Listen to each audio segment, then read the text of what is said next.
মেঘে ঢাকা নাটাইয়ের কেটে যাওয়া সুতোই বেলা যায় বেলা যায়। আমার বেলা যে যায় সাঁঝ বেলাতে তোমার সুরে সুরে সুর মেলাতে আমার বেলা যে যায় বেলা যায় গান গায় বাড়ি ভালোবাসা স্বপ্ন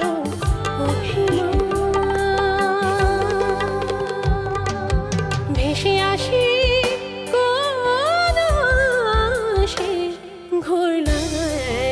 শেষ বিকেলের গান। খালাম্মার বোধ হয় চলে যাওয়া উচিত। হঠাৎ আবার কি হলো? একথা বলছো কেন? কি আবার হবে? উনি তো চিরদিন এখানে থাকবেন না। ওনার উপর আব্বা যেভাবে ডিপেন্ডেন্ট হয়ে পড়ছেন তাতে উনি চলে গেলে আব্বারই অসুবিধা হবে। কথা বলছো না যে? কি লাগবে বলুন? কিছুই লাগবে না। চা খাবেন দুলা ভাই?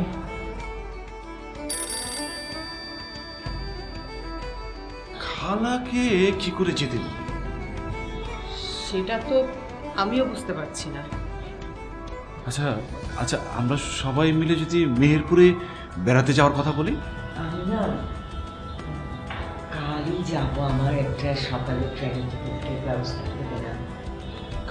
কাল কি হঠাৎ? মানে ওই আমরা বলছিলাম কি ওদের পরীক্ষাটা শেষ হয়ে গেলে সবাই মিলে গিয়ে না হয় তোমাকে পৌঁছে দিয়ে আসলাম। 9:15টায় ট্রেন। হ্যাঁ, কয়টা? 8টা। 8টা? ফজল এসেছে, ওকে সব বুঝিয়ে দিতে হবে। আমি দেখছি, তুমি যাও তো। আচ্ছা, খালা তৈরি হয়েছে? তুমি নাকি চলে যাচ্ছ? জি দুলা ভাই। ও খালাম্মা, ও আমি একদম তৈরি। আমি ব্যাগটা নিয়ে আসি। না খালাম্মা, আমি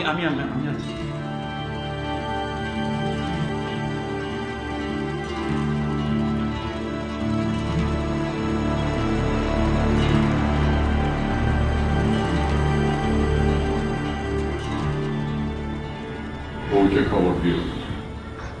জি দুলা ভাই দিব। আপনিও সাবধানে থেকেন, ভালো থেকেন।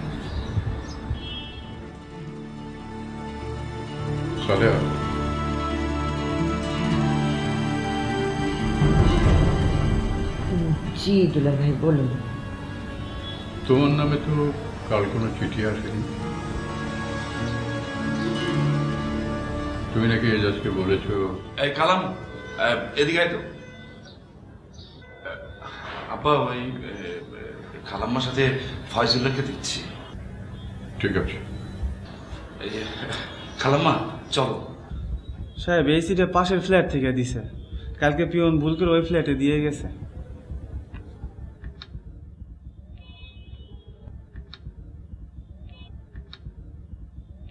তোর চিঠি রানু লিখেছে।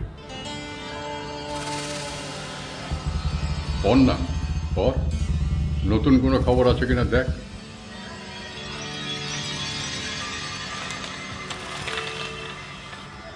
ভাইয়া, খালু, ভাবি এবং তুমি সালাম নিও।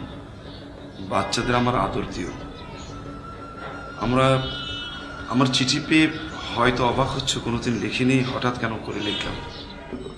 তুমি তো জানো এই ডিজিটাল যুগেও মিনহাজ আর আমি কাগজে লিখতে ভালোবাসি। আসলে তোমাকে ভীষণভাবে থ্যাঙ্কস বলতে ইচ্ছে হচ্ছে।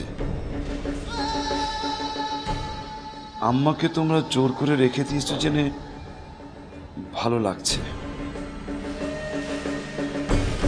ওকে সহজে যেতে দিও না। বাসায় তো ওনাকে একাই থাকতে হয়। তোমাদের ওখানে থাকলে খুব নিশ্চিন্তে থাকতে পারি। আগামী মাসে দেখা হবে। ইতি রানু।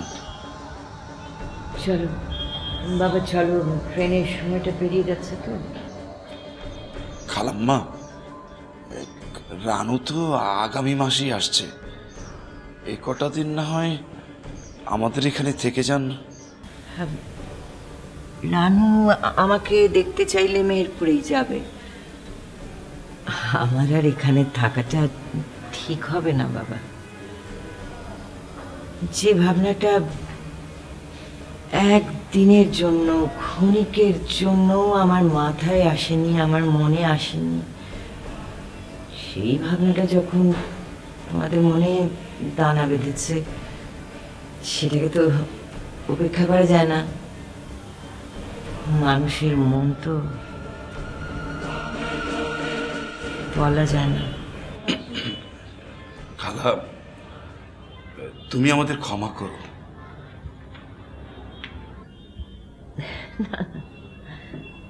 আমরা মায়ের জাত, ক্ষমা আপনা থেকেই হয়ে যায়,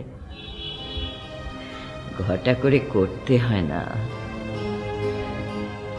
সময় হয়ে গেছে, আর দেরি করা বোধহয় ঠিক হবে না।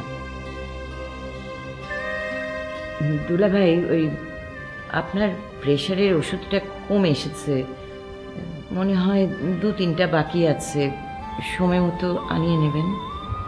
আব্বা, আপনি স্টেশনে যাবেন না?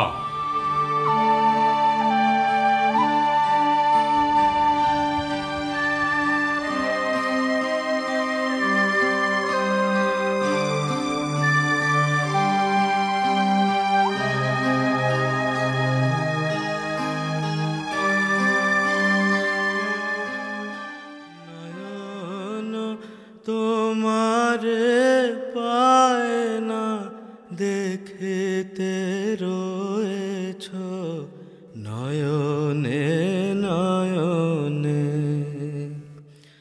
হৃদয় তোমারে পায় না জানিতে, হৃদয় তোমারে পায় না জানিতে, হৃদয়ে রয়েছ গোপনে, রয়েছ নয়নে নয়নে, নয়ন তোমারে পায় না দেখিতে রয়েছ নয়নে নয়নে, বাসনার বশে মন বিরাত ধায় দশ দিশে পাগলের মতো, স্থির আঁখি তুমি মরমে সতত, জাগিছ শয়নে স্বপনে, রয়েছ। এই পৃথিবীতে একা এসেছ, একাই ফিরে যেতে হবে। এই পরম সত্যটা জানা সত্ত্বেও আমরা পৃথিবীতে থাকাকালীন একাকিত্বের দুঃসহ কষ্টটাকে মেনে নিতে পারি না। তাই তোমার জন্য কয়েকটি বই পাঠালাম। বইগুলো হয়তোবা তোমার নিঃসঙ্গতার সঙ্গী হতে পারে।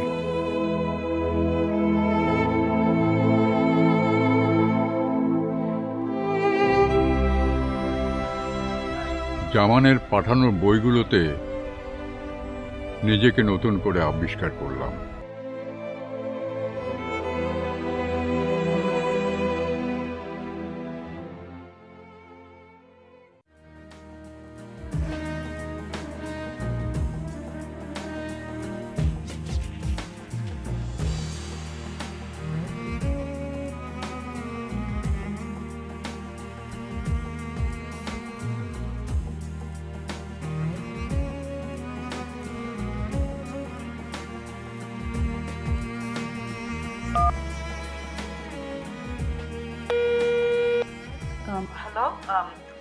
Hello, this is Natasha from Shayano.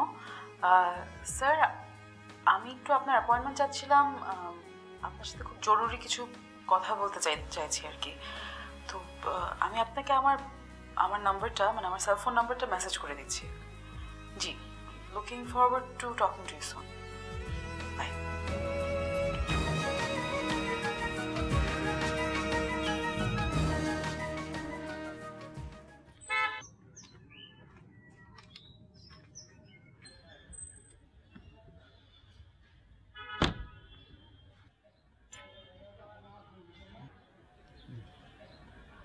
আপনি আমার সাথে বাইরে দেখা করবেন, আমি আসলে ভীষণ কৃতজ্ঞ। মানে আপনি ভীষণ ব্যস্ত সময়, কিন্তু আমি আপনার নিয়েছি, আপনি আমাকে আসতে বলেন। জি। মা ভালো আছেন তো? না না, ভালো আছে, বেশ ভালো আছে। যেন আরো ভালো থাকে সেজন্যই আমি ভাবলাম। কি বলুন তো? আমি আমাদের সিইও শ্রমিক স্যারের সাথে কথা বলেই আপনার সাথে দেখা করতে এসেছি। সায়ান্নতে ডাকিনি কারণ সেহেতু আপনার মা চান না আমি আপনার সাথে আলাদা করে কথা বলি। প্লিজ প্লিজ প্লিজ প্লিজ, ব্যাপারটা অন্যভাবে নেবেন। আমি আসলে আসলে কি সেটা যদি আমাকে একটু বলতেন ক্লিয়ারলি, তাহলে ওনার কেসটা একটু সহজ করে হ্যান্ডেল করতে পারতাম। সেই জন্যই ভাবছিলাম আপনার যদি আপত্তি না থাকে তাহলে।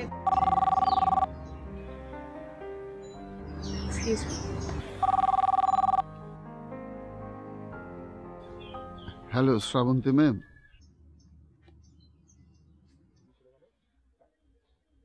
জি সোলাইমান সাহেব বলেন। হাফিজা ম্যাম আপনার সাথে কথা বলতে চাচ্ছেন। আমি জানি আপনি রুশো স্যারের সাথে জরুরি মিটিংয়ে আছেন, কিন্তু উনি এইরকম তুলকালাম করতেছেন, তাই আপনাকে ফোন করতে বাধ্য হলাম। আমি রুশোর সাথে আছি সেটা ওনাকে কে বললো?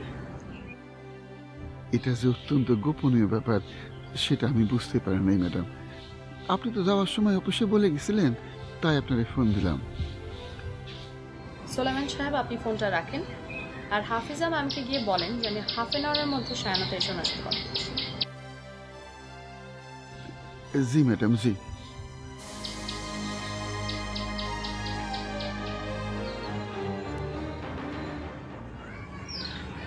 রিয়েলি সরি, আমার একটু জলদি যেতে হবে। কোনো সমস্যা কি?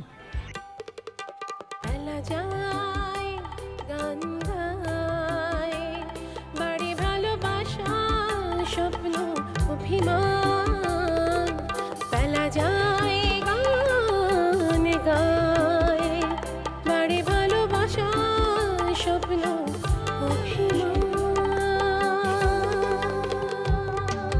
ভেসে আসি কোন আসে ঘোর লাগা এক শেষ বিকেলের গান, ভেসে আসি ঘোর লাগা এক শেষ বিকেলে